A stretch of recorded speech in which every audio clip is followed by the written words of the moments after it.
Good morning or evening or afternoon or whatever it is to you when you're watching this. To all of you who are following my renovation projects. Today I got rained out from finishing up on my front deck, so I'm going to be working on the inside today. So today I'm probably going to do a little more talking on this video. I don't like talking on most of my videos because I never know what to say. I always goof it up. But I'm going to walk you through anyone who doesn't know how to patch drywall holes. If you want to learn how to do it yourself, it's a pretty easy process. I'm just going to walk you through it and show you how I go about patching these holes.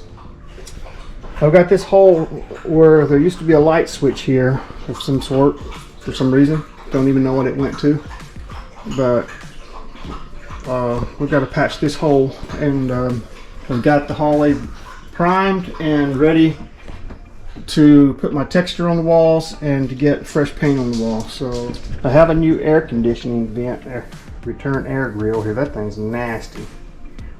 We've got a new grill coming in, should be here today. It was supposed to have been here yesterday, but UPS is pretty unreliable. So once again, they're late on my delivery. Anyways, let's get started on this hole. So some of the materials you need is a scrap piece of drywall. You need your drywall mud, obviously, and a drywall knife, and a piece of scrap wood. You'll also need some drywall tape. You'll need some drywall screws. You'll need a screwdriver of some sort.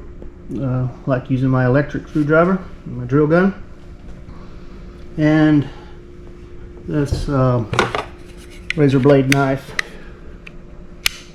just for cutting. The first thing you're going to need to do is cut out a piece of scrap drywall to fill in the hole. So we're going to measure the hole to see how big of a piece we need. It looks to be about 2 1/4.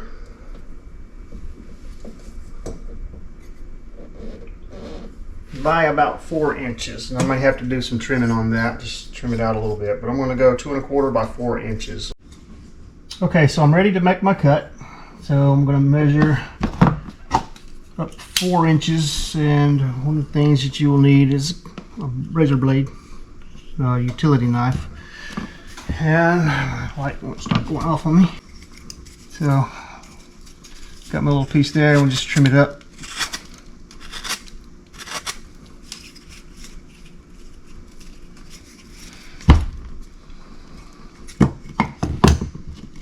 So what we're going to do now is to take this piece of wood, and we're going to put it up in the hole and use it as a backer.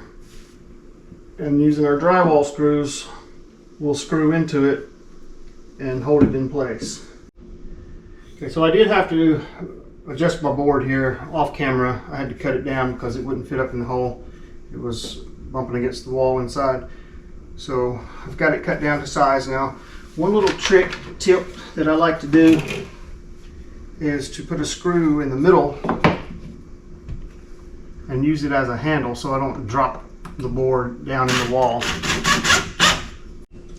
So all I've done is just put a screw right in the middle there, and I can hold that as I'm putting it into the wall, and it keeps me from dropping it down in the wall. Make sure you put the screw in far enough that it will actually go up into the hole, because if not, it's going to hit.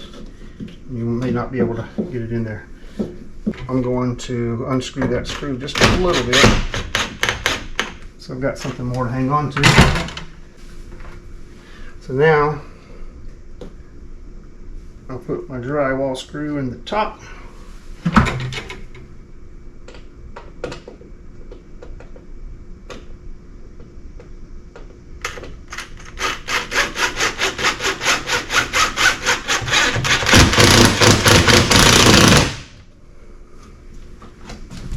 And that looks good.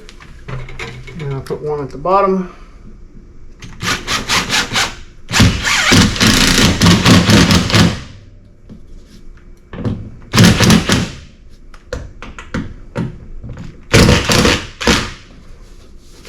And once I have my board in place, my backer board, then I'll back that screw out.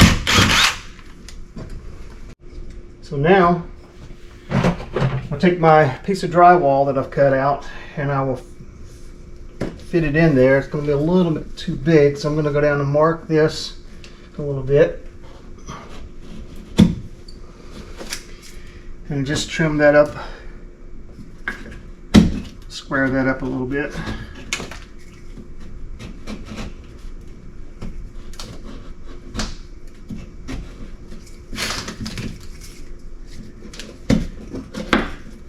Until we get that to go in there perfectly.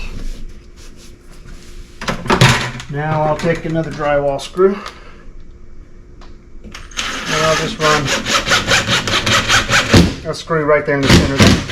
That's a small enough patch that one screw will hold that pretty good. I'm just going to clean that up really good. Razor blade, scraper of some sort.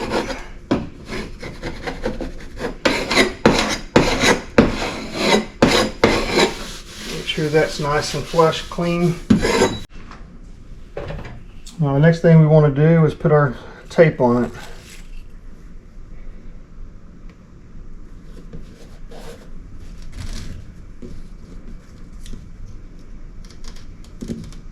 Just overlap the edges a good inch or so, and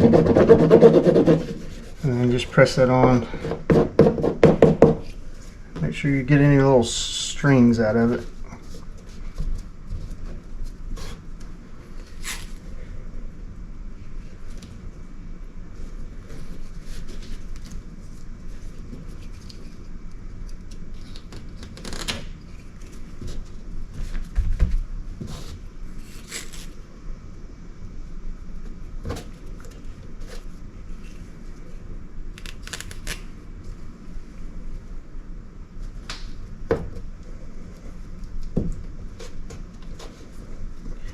You want to make sure you cover all those edges good, because if you don't, it will crack, and you will see the cracks through the drywall.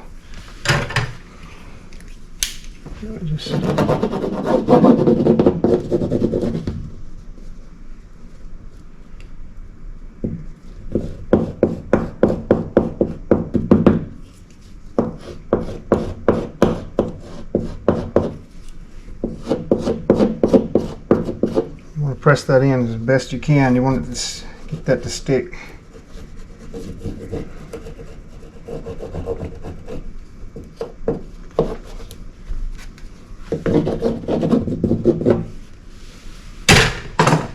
There you go.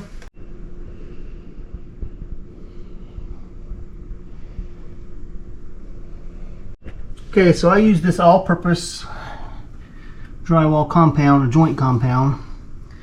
And it's basically the same stuff as what your drywall is made out of. Once it dries and sets up, it's pretty much the same material and consistence of the drywall.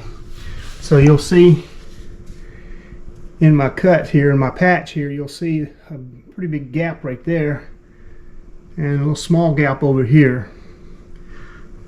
What you'll do is push that drywall mud up into that gap, and it'll fill that gap and become part of the drywall. So all you're going to do is get a little mud on your trowel and just push it in. And push it in, and make sure you push it into those cracks and those gaps to fill in those holes.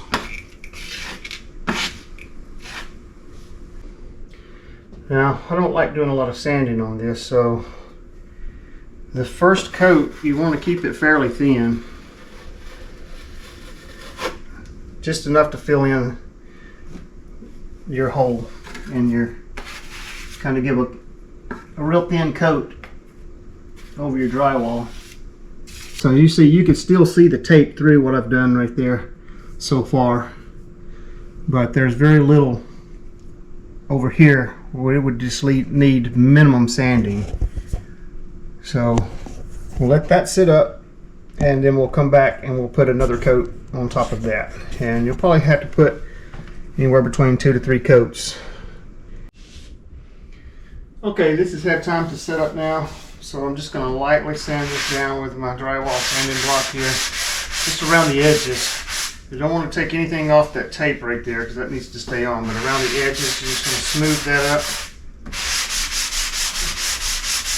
and blend it in. Okay, so we're ready to get the second coat on here.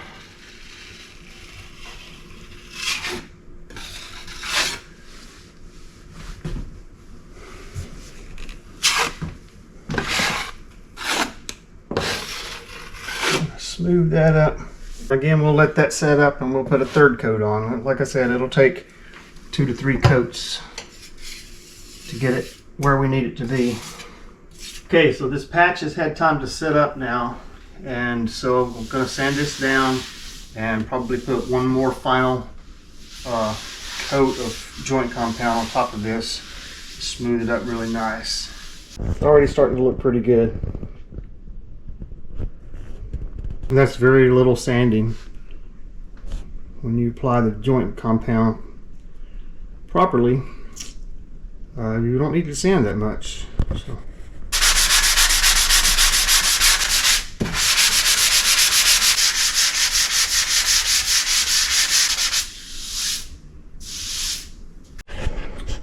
Okay, there we go. I've got that sanded down and I feel pretty happy with that. It's pretty smooth. You can't see the tape underneath. So we put the primer on it.